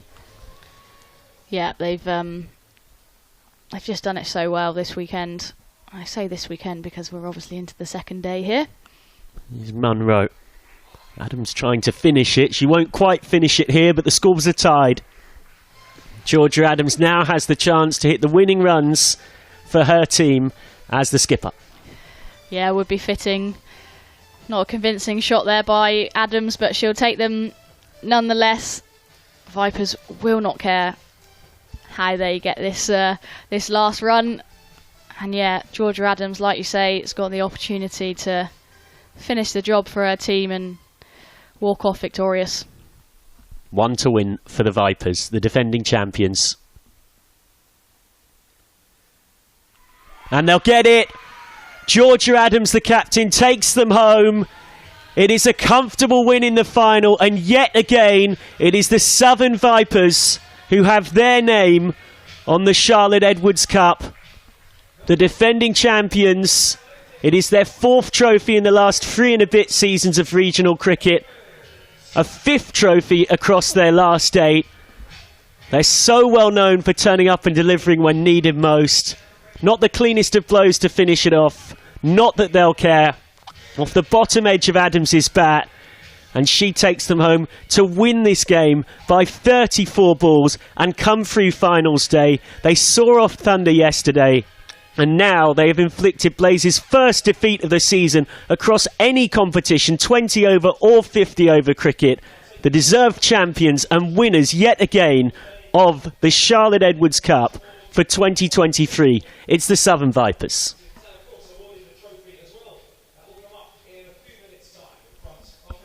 And quite frankly, Sophie Luff alongside me, they just continued, regardless of that rain delay, they continued to dominate that game right from the first moment today when Charlie Dean came on and finished that over by not conceding another run. Yeah, absolutely, Michael. They were obviously the team in pole position at the end of yesterday, and the way that they started with the ball this morning is what we know you get from the Vipers. You know they've got a very good bowling unit, and I did like how Georgia Adams used her sort of frontline bowlers first and foremost, trying to get into that Blaze lower order as quickly as possible, and it certainly did the trick. Blaze only getting up to 114, and on this wicket and this quick outfield, it was never going to be enough, was it? Yeah, there was always that thought of the nerves of chasing in a final, but when you've got a team who's been in this many finals, that almost becomes a bit irrelevant. Their 8th final in 8 years, and winning 5 of them. Now having seen things home pretty comfortably. Will be post-match presentations to follow, as well as player of the match too. One would think that the likes of Anya Shrubsole would have to be right up there. Of course, Danny Wyatt with that 50, but Shrubsole's wickets at the top. You know, I mentioned the opening partnership, but it was the destruction that was wreaked to leave the mere chase of 115 to win. Yeah, I think it was the Vipers bowlers that have made this victory so easy. You mentioned Wyatt there. She played a crucial knock and, I mean, took the game away from Blaze, but it was the bowling effort that put them in this strong position. You know, when you're only chasing 114 as well, the bowlers have to take credit for me. Yeah, they do. And this was a track that yesterday we were talking about par score being not a million miles off 200, and whilst it may have slowed up a bit from further use, it certainly was a score that was well below par. No doubt about that. Thank you very much to Sophie Love for your company across both days as the 2 commentators that survived both days, and for Georgie Heath for joining us today. Of course, yesterday there was also likes of Ailish Cranston, Joe Gardner, and Mark Church and Charles Dagnall, and to all the production team who've worked so hard in some incredibly difficult conditions, particularly in that storm last night. It really is one of the joys and intricacies of our great game, that one can go from a ground looking flooded and in all sorts of trouble to the next day the church bells gorgeously ringing out and the sun shining, and one thinking what was all the bother about. But regardless, on the field, these are the moments that those Vipers players work so hard for, and they're of course so accustomed 2 delivering in. Winners of the Rachel Hayhoe Flint Trophy in 2020 and 2021. Losers in the final last season to the Diamonds. KSL champions way back in 2016. Winners against the Storm. Runners up against the Storm in 2017 and 2019. They are used to these big stages and they're used to often coming out trumps. They beat the Central Sparks last season in the Charlotte Edwards Cup final. And they have managed to get past the Blaze, in truth, with so much room to spare. And whilst I think plenty would have predicted the Vipers to maybe win the final, it was seen as something of a 50-50 contest. I don't think you'd have got many that would have expected it to be so one-sided. No, and as you can see, Vipers enjoying some celebrations already. Lots of hugs and camaraderie in that dugout. I think you mentioned there's so many players with so much experience in that lineup. They know how to win. But don't forget they've got Charlotte Edwards heading it all up as well, and she knows how to win trophies. Charlotte Edwards, who has so much experience, of course, from all of her extensive coaching CV, that has yet another big tick in it after her successes in the WPL in India and topping the Big Bash table in Australia, but losing the final. Thank you so much for your company across both of the days, a rare occasion where the reserve day was used. I've been Michael McCann, as mentioned. Thank you to so many who've joined us in the commentary box and everyone who's worked so hard to put on a magnificent 2 days of cricket here. We have still got the post-match presentation to come. We can now cross to that, which will be starting very shortly with runners-up medals, winners' medals, and also the player of the match. Thank you very much for your company here, where we've seen the Vipers win by 7 wickets with 34 balls remaining to retain their title and defeat the Blaze, who lose for the first time this season.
It's time for the Charlotte Edwards Cup Finals Day End of Match and Series presentations.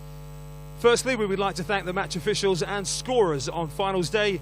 Umpires Rose Dovey, Anna Harris and Sue Redfern. Match referee Helen Pack. And scorers Phil Mellish, Jane Hoff and Heather Vernon. Our first presentation is the Player of the Final. Nominated by the commentary team, they'll receive a Player of the Final award and a magnum of Chapel Down sparkling wine. And for figures of 2 for 24 from her 4 overs, the Player of the Match is Anya Shrubsole.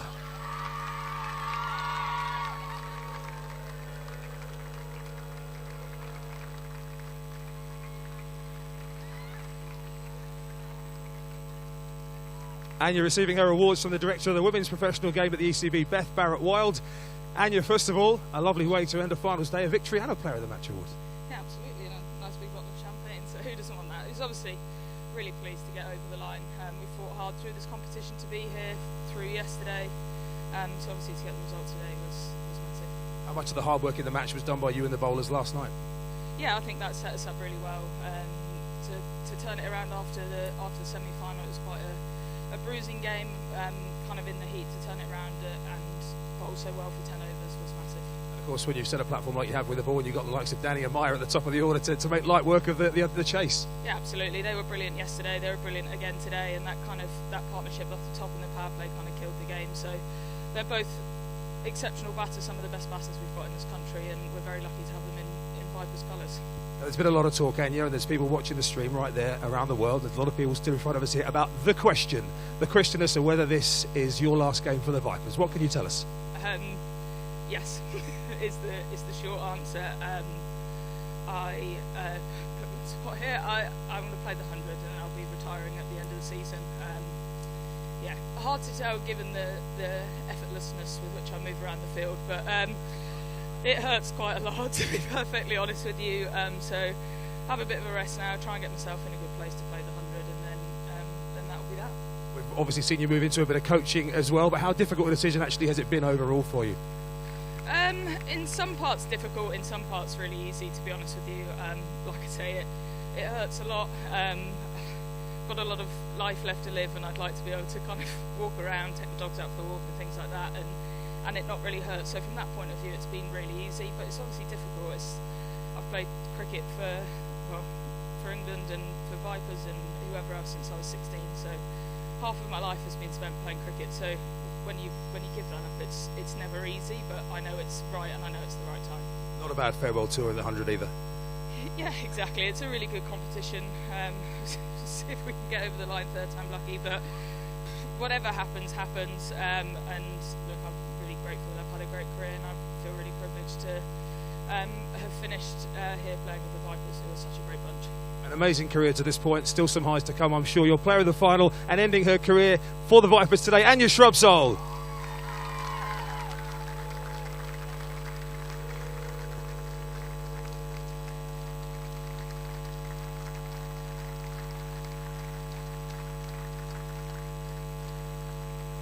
We now come to the runners-up presentation. We'd like to invite your runners-up to receive their medals. We'll ask the captain, Kirsty Gordon, to come up last, please. Your runners-up in the Charlotte Edwards Cup 2023, Blaze.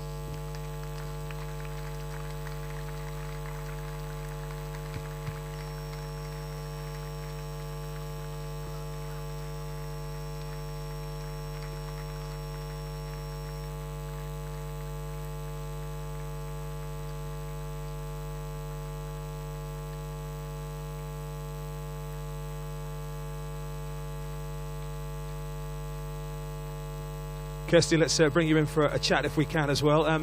What's your reaction to, I guess, the last 2 days? Yeah, obviously hugely disappointed not to be finishing here today with a winner's medal, but that's how the game goes sometimes. So huge congratulations to Vipers, Gads and Lottie. They've got a brilliant team, and once again they've come home with a trophy. I know your positive mindset's been a big part of your tournament. What was your positive mindset coming into today, given the position you were in? Yeah, we just wanted to keep playing the way that we have done throughout the competition. Obviously overnight we weren't in the best position, but we knew there was a lot of cricket still to be played, so we tried to get a competitive total on the board and then go out there and defend it. I think we kept a lot of players in the ring throughout that kind of innings and tried to take risks and take chances, but it wasn't to be today. Speaking of your pride overall at this tournament, 100% in the group, coming up just short today, but what a few months it's been. Oh yeah, it's been unbelievable. I think the girls have been outstanding. Different players have stood up at different times, and I think it's just so unfortunate for us, I suppose, that we haven't maintained that unbeaten record, but that's what happens in finals sometimes, and hopefully we'll be back for many more. I'm sure you will. Kirsty Gordon, captain of our runners-up, Blaze.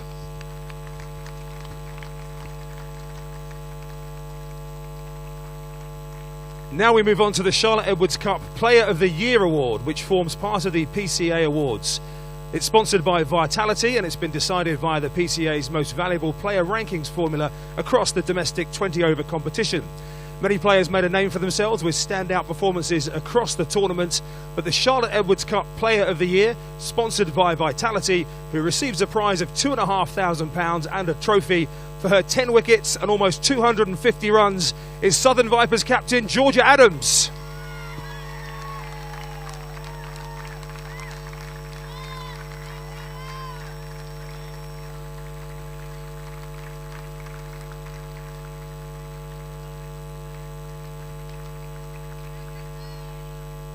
So Georgia will double this up as the winning captain interview and the player of the series. First of all, this one individually, your all-round contribution recognised. How nice are the individual awards as well?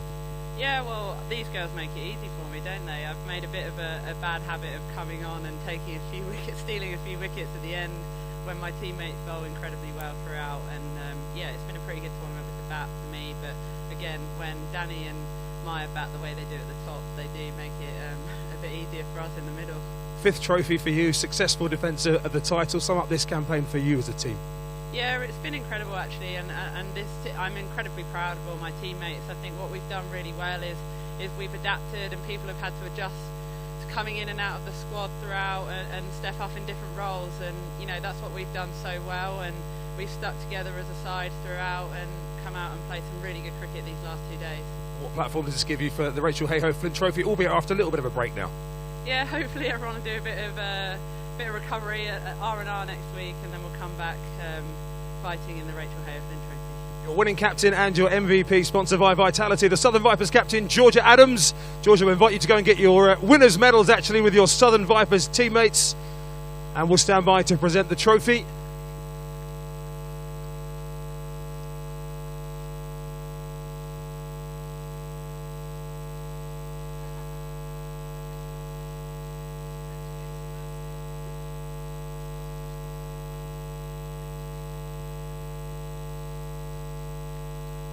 So we are standing by to hand over the Charlotte Edwards Cup for the 2nd season in a row. Beth Barrett-Wild making the presentation to Georgia Adams, the captain of Southern Vipers.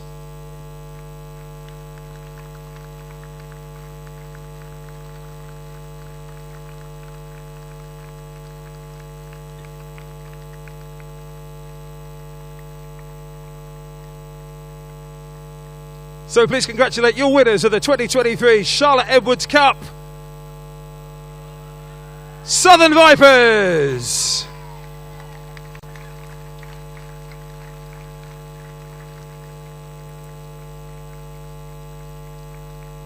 Thank you to everybody who's been involved in this tournament, the Charlotte Edwards Cup 2023. As Anya Shrubsole gets the final lift of the trophy. Congratulations to Anya on an amazing career, to Blaze on an amazing tournament as well. Thank you to everybody at Worcestershire County Cricket Club for hosting the last couple of days, including the ground staff for their amazing work in getting the ground ready today. But from all of us, have a safe journey home. Goodbye.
Bye.